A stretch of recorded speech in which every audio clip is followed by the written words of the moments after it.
certain points in the evolution of the Taranisium, there were other extraterrestrial forces that weren't originally wanting to participate in the Taranisium experience, in the experiment of creating the Taranisium, that decided they wanted to take it in their own direction. So they came and they interbred with some of them. They distorted the gene code of the original Taranisium. And because of that distortion, there was a certain clarity of consciousness that was lost by the Taranisium. Some of their race began to digress. They began to lose touch with, they had a consciousness that felt total at one-ment with God. And it was a state of love and joy and beauty that's very hard to describe.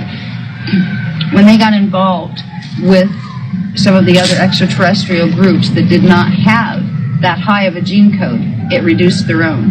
And it also reduced their ability to identify that strongly with the God presence, with the harmonious operations of the universe.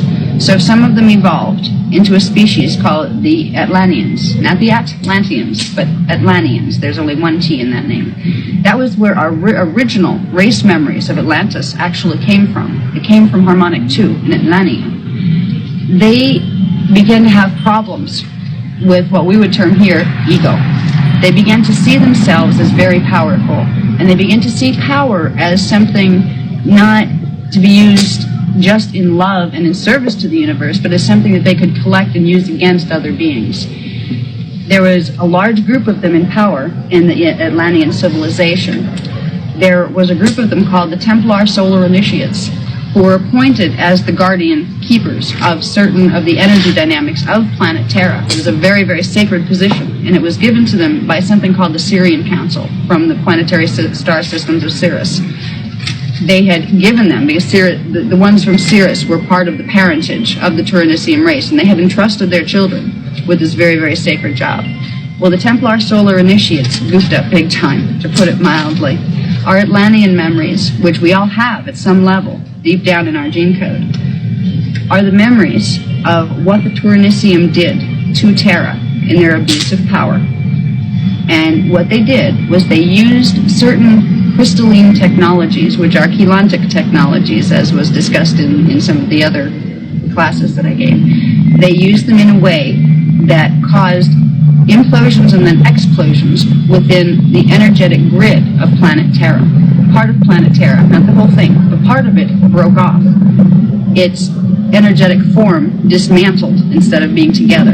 When a planet or a being begins to dismantle itself energetically, that is the opposite of evolution. It is de-evolution. It is moving backwards and digressing into something less than what it was, rather than evolving into something that it was supposed to become. So the Taranisium race from the second harmonic universe began to digress and abuse power, and how because of that abuse of power that the planet Terra underwent a tragedy where a part of its substance was literally blown apart.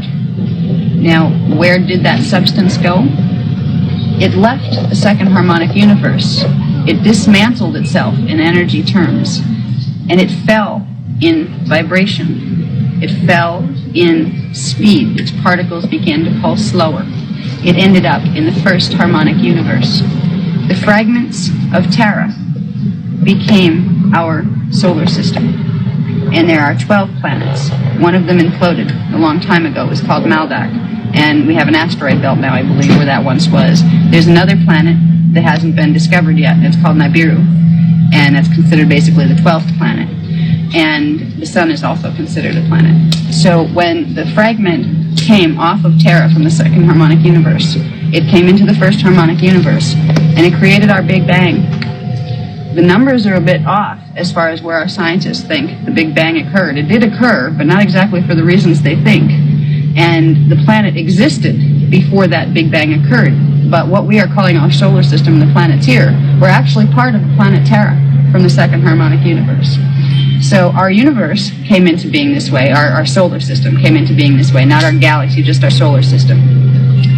The souls of the people who were on that portion of Terra when it exploded and disintegrated, they were killed. But when their bodies are killed, where does their consciousness go? Because they were part of an explosion, the energy structures what we call particle grids, of their bodies and of their consciousness were also ripped apart. They dropped in vibration. They also ended up down here in the first harmonic universe.